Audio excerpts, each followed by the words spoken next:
Hello guys, welcome back to your channel. मैं हूं शिवम सिंह, जैसा कि आप जानते ही हैं। तो ये हमारा मोशन का थर्ड पार्ट है, तो लेट्स कंटिन्यू।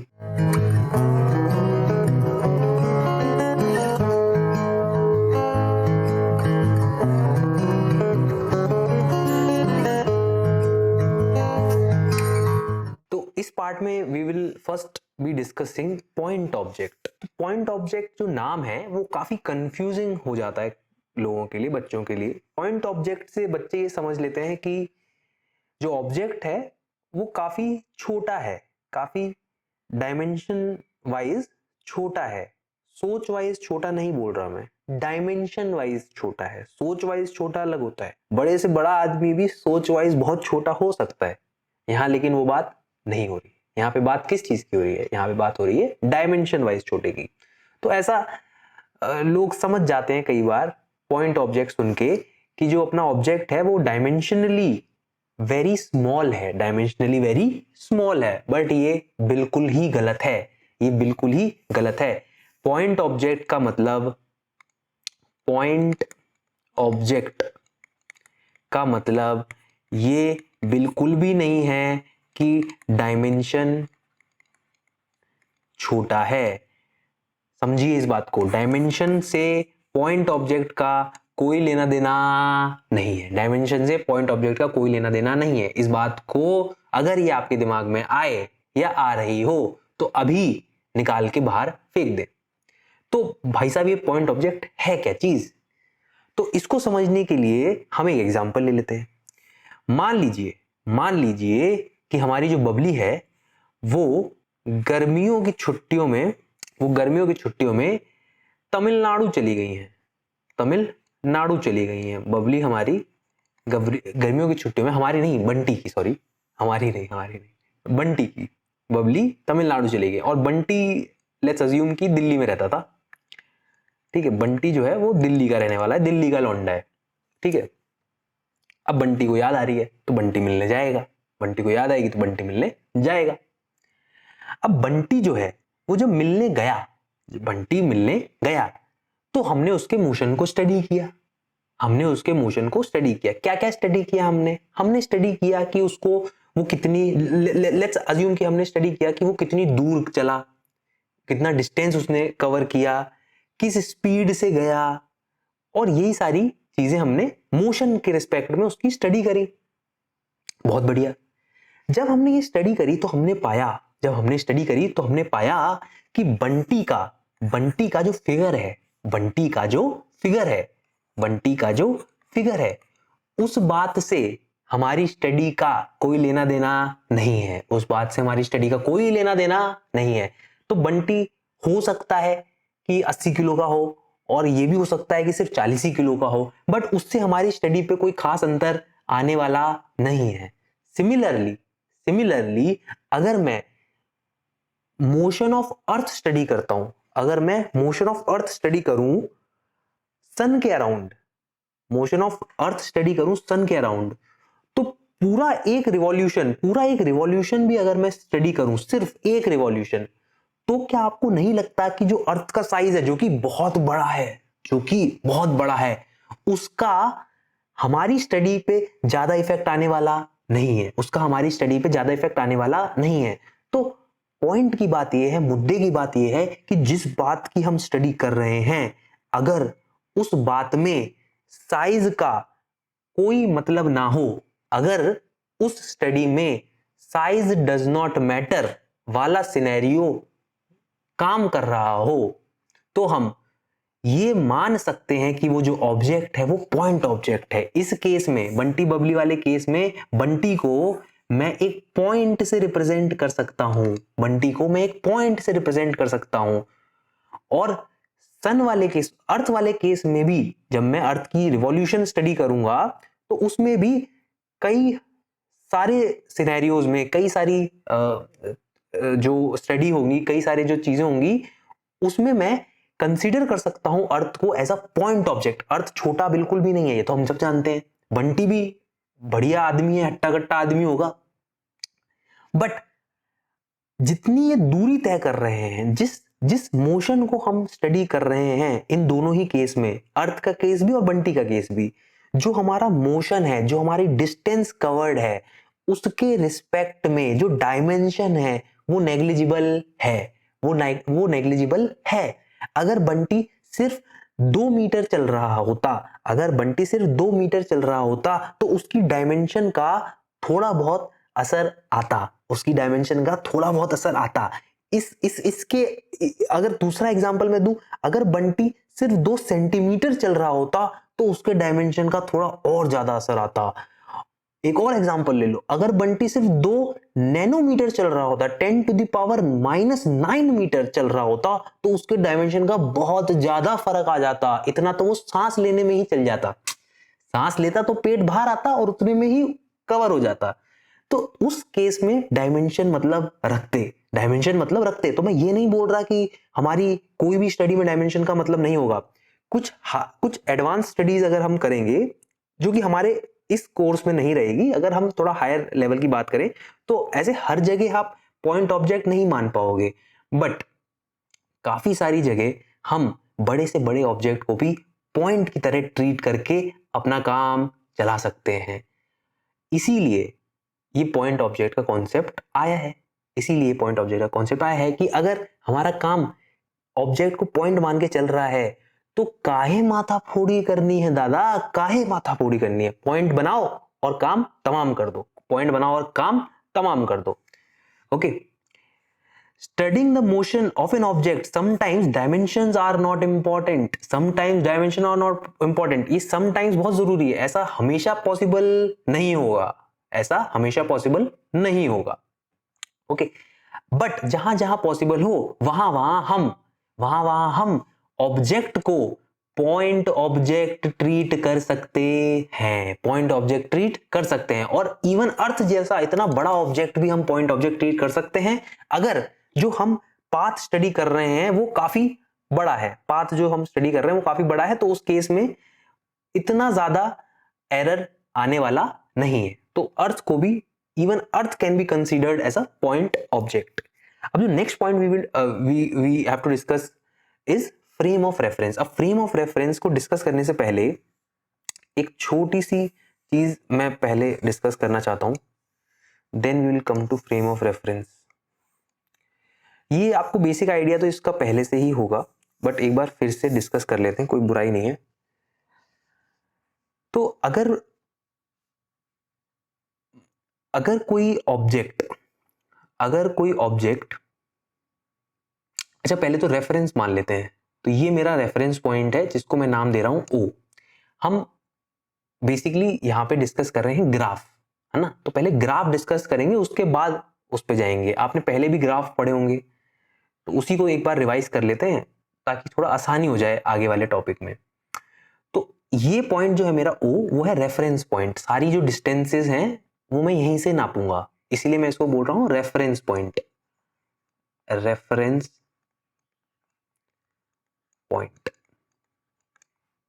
ओके, आपने ये सुना होगा कि एक्स एक्सिस, वाई एक्सिस, ये भी आपने सुना होगा। ओके, अब अगर हमारा कोई ऑब्जेक्ट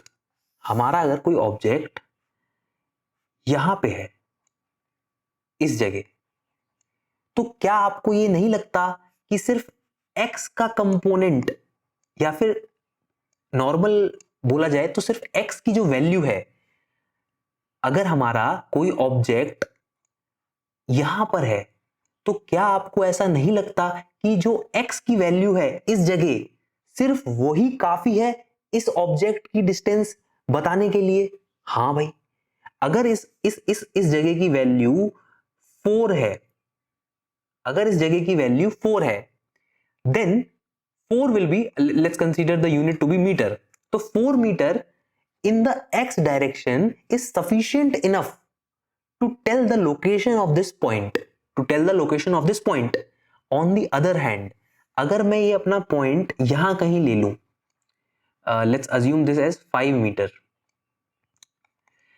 अब इस केस में जब मेरा पॉइंट यहां है तो क्या सिर्फ y कंपोनेंट जो कि 5 मीटर है इस केस में, सफिशिएंट है इस पॉइंट की लोकेशन बताने के लिए? हाँ बिल्कुल सफिशिएंट है। 5 meter in the direction of y is sufficient enough to tell the location of this point in this case. Are you getting it? अब एक और एग्जांपल ले लेते हैं। इस बार हम अपना पॉइंट यहां ले लेते हैं, इधर।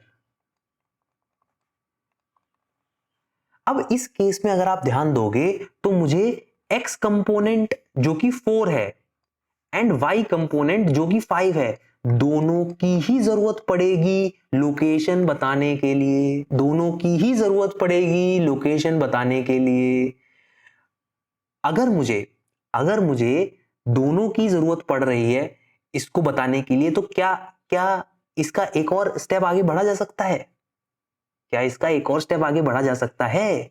हाँ बढ़ा जा सकता है। अभी जो आप ये ग्राफ देख रहे हैं ये स्क्रीन के प्लेन में बन रहा है, बट मान लीजिए कि जो ऑब्जेक्ट है या ये जो पॉइंट है इसको मैं स्क्रीन के बाहर बना दूं, इसी जगह अगर मैं 2 मीटर स्क्रीन के बाहर निकल जाऊं, let me take a notebook, उससे आपको ज्यादा अच्छा क्लियर हो जाएगा। ये मेरा स्क्रीन है, okay. This is my x axis and this is my y axis. This is x axis, this is my y axis. अभी मेरा पॉइंट यहां कहीं पे है। अब मैं क्या बोल रहा हूं कि अगर ये पॉइंट 2 मीटर बाहर आ जाए, तो क्या x और y कंपोनेंट सफिशिएंट हैं अब लोकेशन बताने के लिए? नहीं। अब x और y कंपोनेंट सफिशिएंट नहीं है लोकेशन बताने के लिए। एक सेकेंड, इनको थोड़ा शिफ्ट कर देते हैं। Wait a second. इसको शिफ्ट कैसे होता है? अरे इतना शिफ्ट नहीं करना है।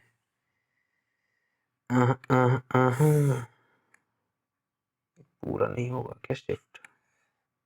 हाँ हो जाएगा।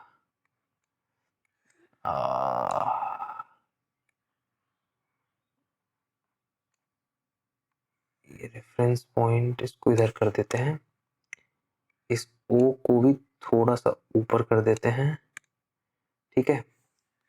यहाँ थोड़ा सा इरेज कर देंगे हम, थोड़ा सा। ग्रेट। तो ये जो स्क्रीन का जो प्लेन है इसके बाहर अगर हमारा पॉइंट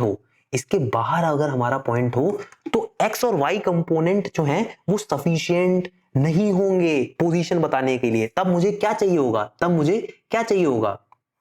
तब मुझे z एक्सिस पे भी चर्चा करनी पड़ेगी। तब मुझे एक और एक्सिस लेना पड़ेगा जिसको मैं क्या बोलूंगा? z axis. तो ये कुछ इस तरह बन जाएगा। अब ये जो पॉइंट है हमारा, ये 4,5। 4 क्यों? क्योंकि 4 x डायरेक्शन में है। x डायरेक्शन में कितना डिस्प्लेस हो रखा है? 4। 5 क्यों? क्योंकि y डायरेक्शन में कितना डिस्प्लेसमेंट हो गया? 5 यूनिट। x डायरेक्शन में 4 यूनिट डिस्प्लेसमेंट है, y डायरेक्शन में 5 यूनिट डिस्प्लेसमेंट है और z डायरेक्शन में 2 यूनिट डिस्प्लेसमेंट है। तो वो यहां कहीं पे आ जाएगा। x में भी मूव किया है, y में भी मूव किया है और z में भी मूव किया है, तो वो स्क्रीन के प्लेन के बाहर आ जाएगा। तो मैं यहाँ पे एक और एक्सिस और एक और मुझे वैल्यू ऐड करनी पड़ेगी जो कि z एक्सिस की वैल्यू होगी। और वो कितनी ले रखा है मैंने इसमें? इस केस में मैंने वो 2 मानी है, ओके। इस केस में मैंने उसको 2 मान रखा है। तो बेसिकली अगर हमें सिर्फ x डायरेक्शन में चलना है तो x कंपोनेंट चाहिए, सिर्फ y डायरेक्शन में चलना है तो y कंपोनेंट चाहिए, सिर्फ z डायरेक्शन में चलना है तो z कंपोनेंट चाहिए। अगर हम x और y दोनों डायरेक्शन में चलना चाहते हैं तो x और y दोनों कंपोनेंट बताने पड़ेंगे। x y z तीनों डायरेक्शन में ही मूवमेंट अगर हो रही है तो तीनों कंपोनेंट बताने जरूरी है। अब ये समझने के बाद 1D 2D 3D मोशन समझना is not at all a big deal. अब 1D मोशन क्या है? 1D motion is that motion in which only one coordinate is enough, only one coordinate is enough. अब यहां बच्चे गलती क्या कर देते हैं कि वो उनको ऐसा लगता है कि सिर्फ एक्स कोऑर्डिनेट की बात चल रही है, ऐसा नहीं है। अगर मोशन सिर्फ जेड कोऑर्डिनेट के अलोंग हो रहा है, जिसको आपने जेड बोला है, स्क्रीन के बाहर वाला जो डायरेक्शन आपने जेड बोला है, अगर कोई ऑब्जेक्ट सिर्फ स्क्रीन के बाहर की तरफ चलने लग जाए, सिर्फ स्क्रीन के बाहर की तरफ चलने लग जाए, एक्स और वाई डायरेक्शन में ना जाए, तो क्या वो 1D मोशन नहीं होगा? वो भी 1D मोशन होगा। तो बेसिकली अगर सिर्फ एक एक्सिस के अलोंग मोशन हो रहा हो, वो एक एक्सिस एक्स वाई जेड कुछ भी हो सकता है। एक्स वाई जेड तो हम नाम देते हैं ना, आप समझिए मेरी बात। एक्स वाई जेड तो हमने नाम दिया हुआ है, एक्स वाई जेड जो नाम है वो हमने दिया हुआ है। तो एक्स वाई जेड तीनों में से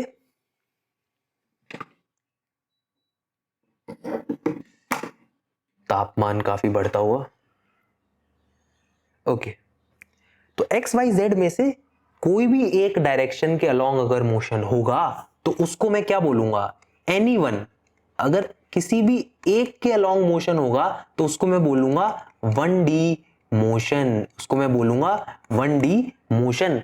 अगर इन तीनों में से किसी भी दो के अलोंग मोशन होगा, वो कोई भी दो हो सकते हैं, हो सकता है एक्स और वाई के अलोंग मोशन हो रहा हो सकता है वाई और जेड के अलोंग मोशन हो रहा हो सकता है एक्स और जेड के अलोंग मोशन हो रहा हो, वाई के अलोंग ना हो रहा हो। आप समझिए मेरी बात। ये एक्स है, ये वाई है, बाहर की तरफ जेड है, तो हो सकता है कि थोड़ा सा इस तरफ चला हो और थोड़ा सा बाहर चला हो, ऊपर की तरफ चला ही ना हो। इस केस में भी ये 2D मोशन कहलाया जाएगा, इस केस में भी ये 2D मोशन कहलाया जाएगा। अगर इन तीनों में से किसी भी दो के अलोंग मोशन होगा तो उसको 2D मोशन कहेंगे, तो उसको 2D मोशन कहेंगे। सिमिलरली अगर तीनों के अलोंग मोशन हो रहा है, तीनों के अलोंग मोशन हो रहा है तो उसको 3D मोशन कहेंगे, उसको 3D मोशन कहेंगे। अब यही एग्जांपल ले लेते हैं बंटी बबली का। अब मान लीजिए बंटी यहां खड़ा है अपना हाथ हिलाता हुआ, और बबली यहां खड़ी है हाथ हिलाती हुई। अब बंटी और बबली एक दूसरे की नाक के सीध में खड़े हैं, तो बंटी को सिर्फ एक ही डायरेक्शन में चलना है अगर वो बबली से मिलना चाहता है, अगर वो बबली से मिलना चाहता है। तो इस केस में ये मोशन जो होगा वो क्या होगा? 1D motion. ये मोशन क्या होगा? 1D motion. On the other hand अगर सीन थोड़ा सा बदल दें, ऑन द अदर हैंड अगर सीन थोड़ा सा बदल दें और बंटी और बबली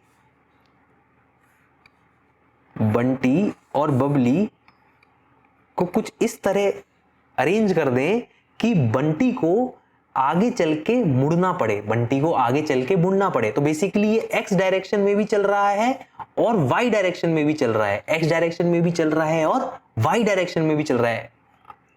आप इसको जेड भी मान सकते हो, वो डिपेंड करता है, ठीक है, वो डिपेंड करता है। मैं इसको अभी मान रहा हूं कि जो रोड है वो स्क्रीन के प्लेन में है, रोड मेरी स्क्रीन के प्लेन में है।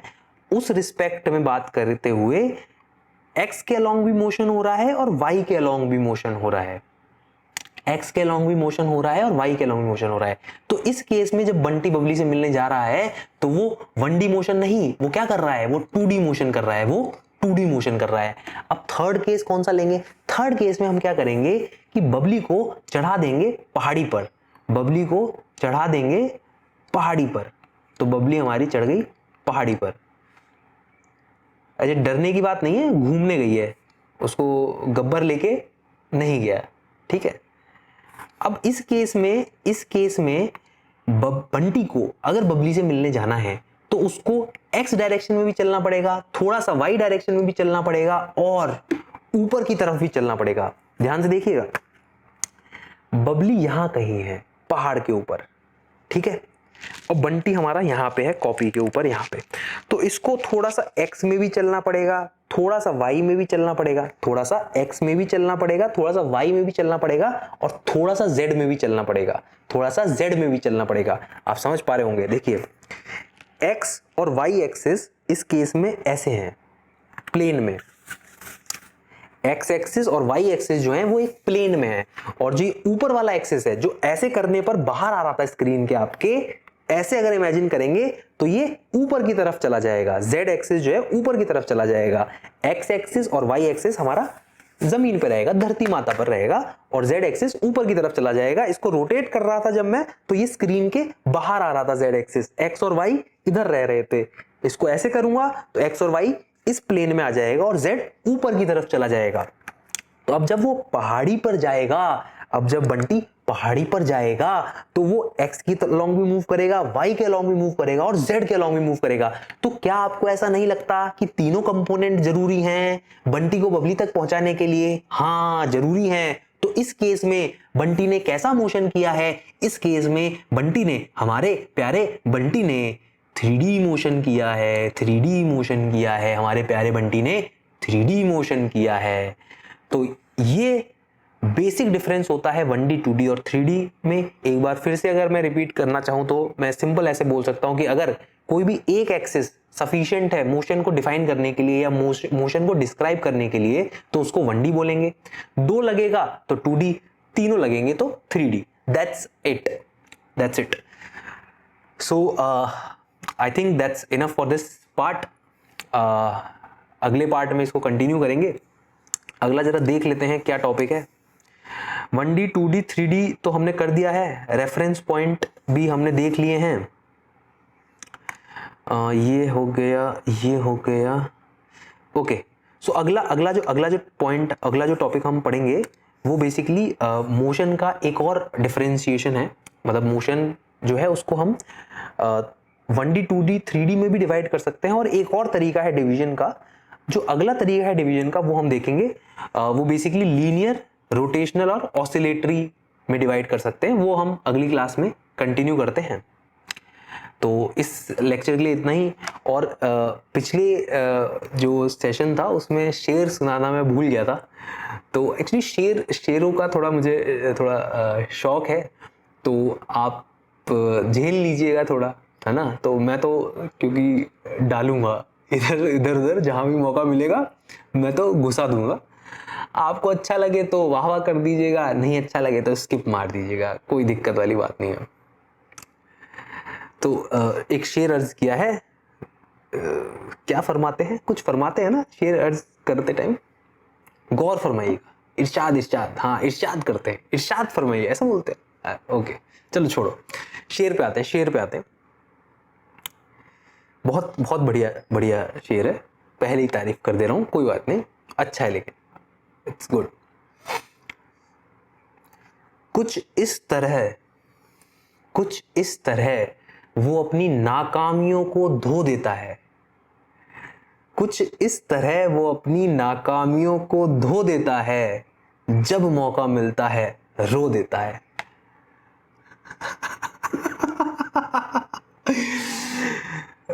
बहुत ही डीप शेर है ये, कुछ लोग शायद समझ जाएंगे, जो न्यूज़ देखते होंगे वो समझ जाएंगे इस शेर को, जो न्यूज़ देखते होंगे वो समझ जाएंगे।